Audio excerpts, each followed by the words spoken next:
Hi there, this is Michael Waxman with another episode of Out and About. Quick question for you. How many times have you decided to take on a do-it-yourself home project only to find yourself going back to the store over and over for different things that you forgot or don't fit or don't match? Right here. We have been busy over the past couple weeks and have done a couple projects, some of which are: we installed the new Ring video doorbell. Hey there, this is me. This is so cool. Another cool project that we did was installing the Nest thermostat. It was so cool that we installed another one upstairs. Those projects too involved going back and forth to the store a couple times, but the funny thing is that I decided to take on one more project, and this one involves home audio, which I've always been involved in. What it came down to was installing some home audio speakers for my surround sound system, and it didn't work out quite as I thought it would, but in the end it was very successful. So have a look, see what we did to address the issues that constantly came up, and see what you think. I think you'll really enjoy it. It would come a time when you have to replace some speakers in the house, whether you blow them or they're getting old. And in this situation, you would think, well, why are you talking about home speakers? I mean, don't you just go and buy new speakers and stick them up in the ceiling and that's it? Well, you would think. As I've learned, that these days, especially with these rectangular speakers, they are not universal sizes. So you can't just take it out of the ceiling and get another one just to fit right in there. You either have to expand on the hole that you already have in the ceiling, because otherwise they're too small. Up here, I have the crown molding that is, I can't go any further. You can see it's right on the edge. And on the other side where the wire's hanging down is a joist. So I can't go there. The only way I can go is wider. And I have to be a little creative.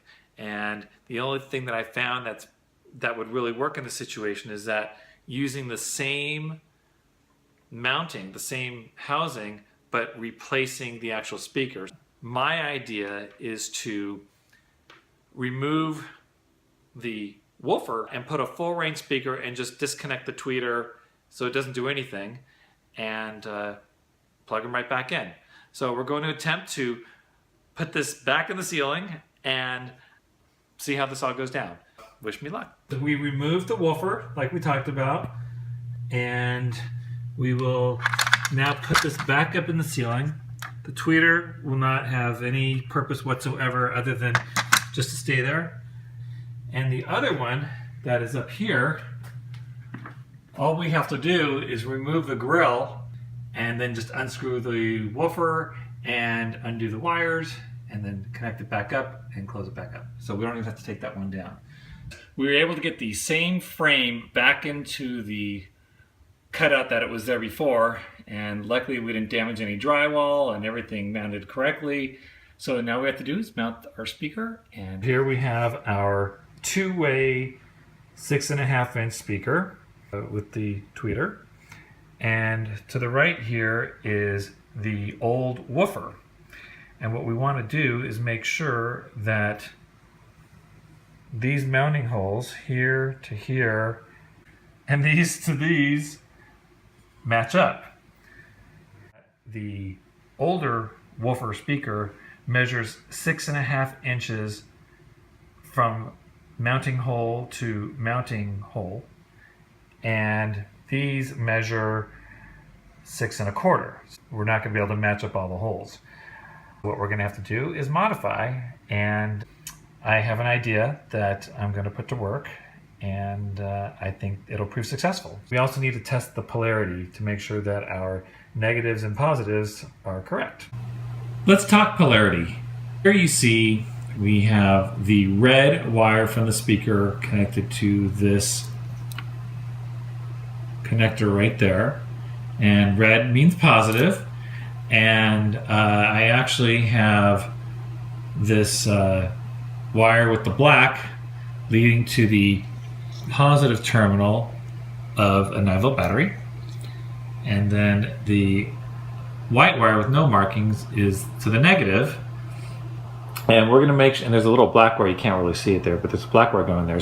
Obviously red being positive and black being negative, we wanna make sure that these are correct. I have the respective wires connected, and I have a trusty little 9-volt battery, and if this proves to be correct in the settings, the speaker will, when I connect the battery, will push out. So if you watch, see it's pushing out. If the polarity was reversed, it would push in rather than out. Our settings are correct, and we can now hook up to the wires that are coming out of the ceiling. Now we have our positives and negatives connected as we tested the speaker. So we know that the black stripe is our positive, which is going to the red positive, and then the black negative is going to where there's no marking at all. Now we will attempt to put these all up in the ceiling and mount the speaker. So here's how we addressed the solution. Remember, the speakers were too small as far as 6 1/4 compared to 6 1/2, so we had to modify because all the holes would not line up to mount it.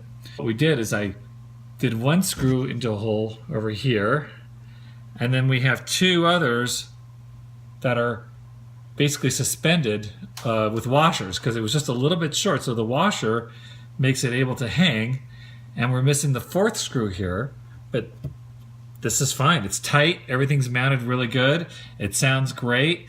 These are mainly for effects, and I think it worked perfect. There's no holes or anything. That is how we address this. One thing I should mention, as a real estate agent, just because I have a list of vendors for different projects doesn't mean that I'm going to call each and every one of them for projects that I have at home. I can do my own things, I enjoy it. Yes, there are challenges that come up, and that's part of the fun.